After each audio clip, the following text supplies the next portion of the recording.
The message arrived in fragments, cryptic and encoded. Lieutenant Commander Joseph Rochefort hunched over his desk in the basement of the Combat Intelligence Unit, known simply as Station Hypo, deep beneath the administrative building at Pearl Harbor. Dark circles hung beneath his eyes. He had barely slept in days. The Japanese naval code, JN-25, had proven fiendishly difficult to crack, but Rochefort and his team of codebreakers were making progress, piece by laborious piece. "We're close," he muttered, scratching at his bathrobe, an eccentric garment he had taken to wearing during the marathon decryption sessions. "Something big is coming." It was May 1942, less than 6 months after the devastating Japanese attack on Pearl Harbor that had crippled the American Pacific Fleet and thrust the United States fully into World War II. The nation was still reeling, desperate for a victory against an enemy that seemed unstoppable as Imperial Japan continued its relentless expansion across the Pacific. Admiral Chester Nimitz, Commander-in-Chief of the Pacific Fleet, understood that America's survival in the Pacific hinged on more than just ships and planes. It required knowing the enemy's intentions. "Without intelligence, we're just sailing blind," he had told his staff. This was why Station Hypo's work had become the linchpin of American strategy. For weeks, cryptanalysts had detected increased Japanese radio traffic suggesting a major operation was being planned. The Japanese referred to it only as AF. But what was AF? And when would they strike? The breakthrough came when Rochefort proposed a brilliant trap. American forces at Midway would send an uncoded message claiming their water distillation plant had broken down. If the Japanese intercepted this and mentioned water problems at AF in their coded messages, they would confirm Midway was the target. "They took the bait," Rochefort announced to his bleary-eyed team on May 22, 1942, after intercepting a Japanese message mentioning water shortages at AF. "Midway is their objective." According to records from the Naval Historical Center, this deception was one of the most consequential intelligence operations in naval warfare history. The Americans had gained the priceless advantage of foreknowledge, but they still faced a formidable enemy with superior numbers. As Nimitz pored over the intelligence reports in his headquarters, he knew this information presented both opportunity and danger. The Japanese fleet, led by Admiral Isoroku Yamamoto, was the most powerful naval force in the Pacific. Yamamoto, the strategic mastermind behind the Pearl Harbor attack, was confident his plan would draw out and destroy what remained of America's aircraft carriers. "Yamamoto thinks he's setting a trap," Nimitz told his officers. "He doesn't realize we've read his mail." The stage was set for one of history's most decisive naval engagements. As the Japanese fleet steamed toward Midway, the Americans prepared their counterstrike. Carriers USS Enterprise, USS Hornet, and the hastily repaired USS Yorktown were positioned northeast of Midway, ready to ambush the approaching Japanese. Everything hinged on striking at exactly the right moment. American pilots and sailors made ready for battle, unaware that the intelligence breakthrough had already tilted the odds in their favor. They knew only that they would soon face the might of the Imperial Japanese Navy. What they didn't know was that for once, the element of surprise would be theirs. As dawn broke on June 4, 1942, the opening moves of an epic naval chess match were about to unfold on the vast board of the Pacific Ocean. The fate of the war hung in the balance. Admiral Isoroku Yamamoto stood on the bridge of his flagship, the massive battleship Yamato, watching the pre-dawn preparations with quiet intensity. At 58 years old, Yamamoto carried the weight of Japan's naval strategy on his shoulders. He had opposed war with the United States, famously warning his government that he could run wild for 6 months to a year. But after that, he had no expectation of success. Now, 6 months after Pearl Harbor, he was executing what he believed would be the decisive blow to eliminate American naval power in the Pacific. Operation MI, the conquest of Midway Atoll, was Yamamoto's masterpiece of strategic planning. The tiny atoll would provide Japan with an advanced base from which to threaten Hawaii and force the remaining American carriers into a decisive battle on Japanese terms. The plan was complex, involving multiple striking forces spread across thousands of square miles of ocean. This operation must succeed, Yamamoto told Vice Admiral Chuichi Nagumo, commander of the 1st Carrier Striking Force.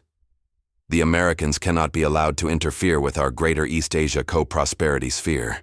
What Yamamoto couldn't know was that his elaborate plan, dependent on surprise and deception, had already been compromised. The Americans weren't taking the bait, they were setting their own trap. According to historians at the U.S. Naval Institute, Yamamoto's plan involves 7 different task groups, including 4 separate carrier groups, with over 150 ships in total, an overwhelming force by any standard.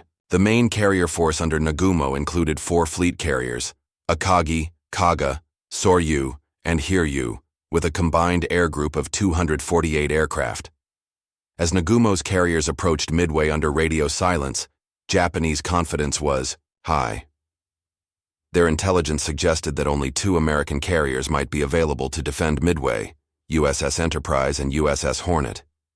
They believed USS Yorktown had been sunk in the Battle of the Coral Sea the previous month. In reality, heroic around-the-clock repair efforts at Pearl Harbor had made Yorktown battle-ready in just 3 days instead of the estimated 90. In the pre-dawn darkness of June 4th, Nagumo launched his first strike against Midway. 108 aircraft rose from the decks of his carriers, their engines roaring as they formed up and turned toward their target. The Japanese were initiating what they believed would be the opening phase of a perfect ambush. Below decks on the Japanese carriers, mechanics prepared the second wave of aircraft. Following standard Japanese doctrine, these planes were armed, with torpedoes and armor-piercing bombs for naval combat, in case American ships were discovered. Nagumo's plan was to hit Midway first, then reload all aircraft for ship attacks once American carriers were located. Victory requires flexibility, Nagumo had told his officers the night before. We must be prepared to adapt to changing circumstances. His words would prove prophetic, but not in the way he intended. The circumstances were already far different than what the Japanese high command believed. Instead of sailing into an elaborate trap, Nagumo was steering his precious carriers directly into the crosshairs of American bombers and torpedo planes. As the rising sun illuminated the vast Pacific expanse, neither the Americans nor the Japanese had yet caught sight of each other's main forces. But thanks to Rochefort's codebreakers, the Americans knew exactly where to look. Dawn broke over Midway Atoll on June 4, 1942. Marine defenders peered anxiously at the horizon, scanning for the first sign of the Japanese attack they knew was coming.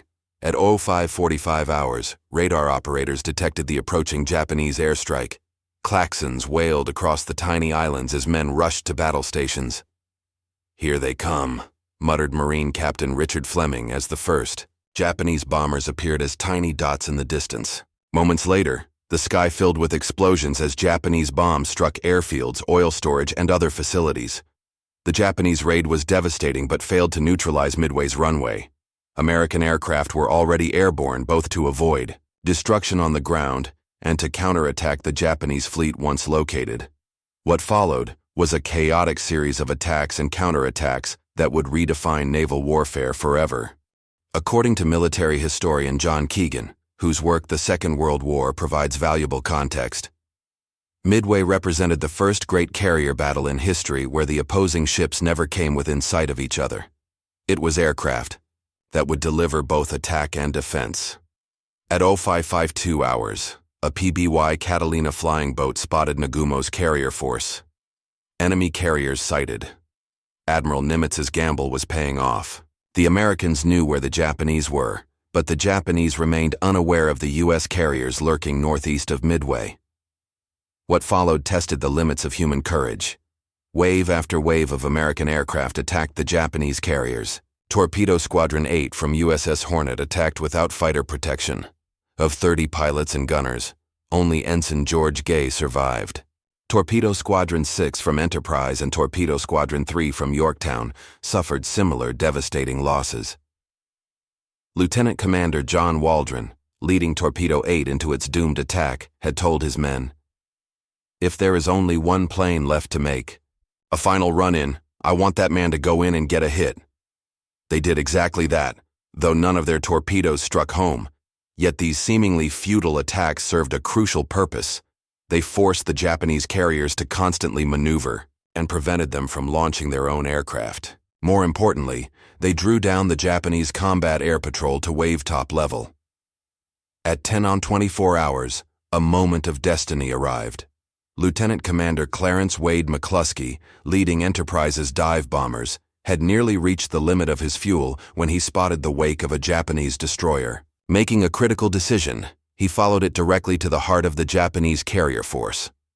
Simultaneously, Lieutenant Commander Maxwell Leslie's dive bombers from Yorktown arrived from a different direction. In the space of 6 minutes, 3 Japanese carriers, Akagi, Kaga, and Soryu, were transformed from fearsome offensive weapons into blazing infernos. Bombs penetrated their flight decks, igniting fueled and armed aircraft being prepared for launch. Admiral Nagumo, who had just ordered his reserve aircraft armed with torpedoes for a strike against the American carriers, watched in horror as his flagships erupted in flames. On the bridge of the burning Akagi, Nagumo stood stunned. "How did they find us?" he asked, unaware that American intelligence had stripped away his greatest advantage, surprise. His massive fleet, designed to spring a trap, had walked into one instead. The fourth carrier, Hiryu, managed to launch a counterattack that crippled the USS Yorktown, but by day's end Hiryu too had been located and bombed into a floating wreck. As night fell on June 4th, all 4 Japanese carriers that had launched the attack on Pearl Harbor 6 months earlier were burning hulks, doomed to sink beneath the waves. In the Combat Information Center aboard USS Enterprise, Intelligence, officers updated the tactical situation as reports flowed in from returning pilots. The picture that emerged was one of stunning success. The Japanese carrier force had been dealt a catastrophic blow. Yet the battle was far from over. Admiral Raymond Spruance, commanding the American carrier task forces after Admiral William Halsey was hospitalized with dermatitis, faced a critical decision. Should he pursue the retreating Japanese fleet, or consolidate his victory? Spruance chose caution, aware that powerful Japanese surface forces, including Yamamoto's huge battleships, were still unaccounted for. "We've won a great victory," Spruance told his staff, "but we could still lose everything if we overextend." War correspondent Jonathan Daniels, who later published his observations in Frontier on the Potomac, noted, "In the corridors of naval power, the battle was recognized immediately for what it was, the turning point of the Pacific War, achieved through the perfect marriage of intelligence and tactical execution."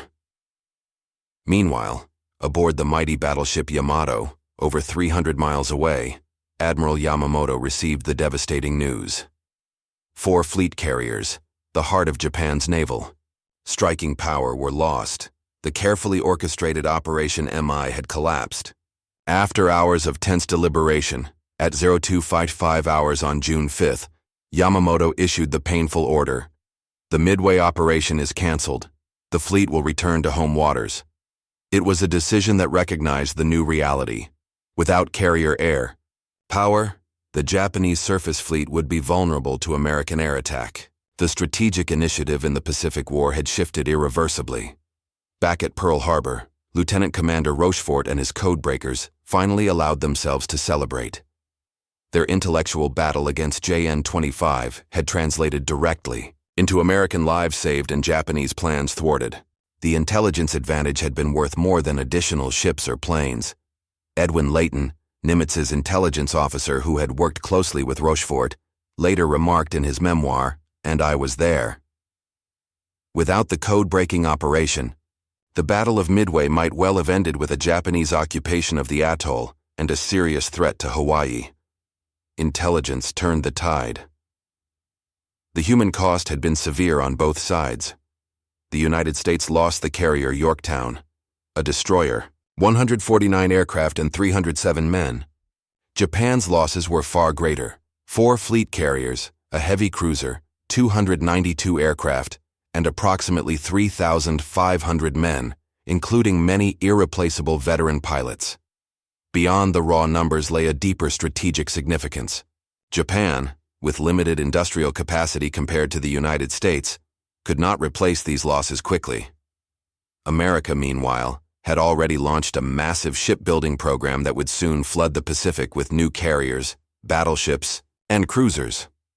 Historian Samuel Eliot Morison would later write in his official U.S. Navy history of World War II, Midway was a victory not merely of courage, determination, and excellent aeronautical training, but of intelligence in both senses of the word.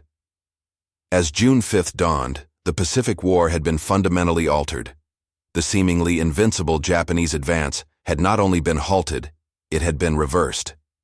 The sinking sun painted the Pacific waters crimson on June 6, 1942, as the last Japanese ships disappeared over the horizon. The Battle of Midway had concluded, but its repercussions would echo throughout the remainder of World War II and beyond. For the first time since Pearl Harbor, Americans had cause for genuine celebration. When news of the victory reached Washington, President Franklin D. Roosevelt understood its significance immediately, though security concerns prevented full disclosure to the public. The source of America's intelligence advantage, the breaking of Japanese naval codes, remained one of the war's most closely guarded secrets. This is the first significant defeat of the Japanese Navy in 350 years, noted Admiral Ernest King, Chief of Naval Operations, in a confidential memo to the President. Its impact on the strategic situation cannot be overstated. According to declassified records from the National Archives, Roosevelt responded, "Please convey my highest commendations to Admiral Nimitz and his men. They have turned the tide." Yet, the architects of the victory received uneven recognition. Admiral Nimitz was rightfully celebrated, but Lieutenant Commander Rochefort, whose code-breaking work had made the victory possible, became entangled in Navy politics. Rivals in Washington, jealous of Station Hypo's success, engineered his transfer away from Pearl Harbor. It would be decades before his crucial contribution was fully acknowledged. In Tokyo, the defeat was concealed from the Japanese public. The Imperial Navy's official communiqué claimed great tactical success, while acknowledging the loss of the carrier Hiryu and damage to other vessels.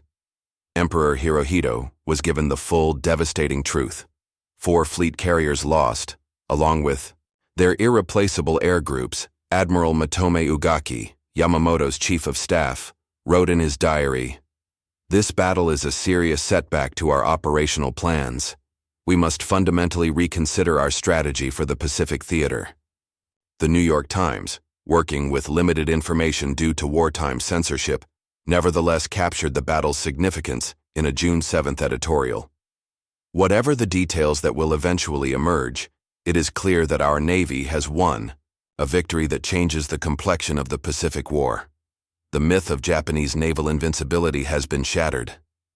Military analysts began studying the battle even before the smoke had cleared. Several factors emerged as decisive. The element of surprise, shifted to American advantage through intelligence, the concentration of forces at the critical point, and the remarkable courage of American pilots who pressed home their attacks, despite overwhelming odds.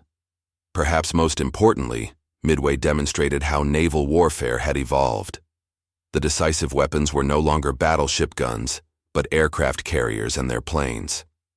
The ability to strike an enemy hundreds of miles away fundamentally changed maritime strategy. For the codebreakers, the battle vindicated their painstaking efforts.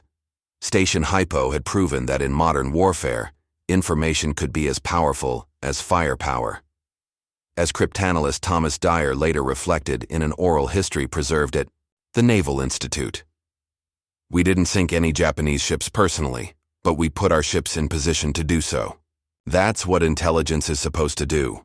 The United States Navy learned crucial lessons from Midway that would inform its approach throughout the remainder of the Pacific War.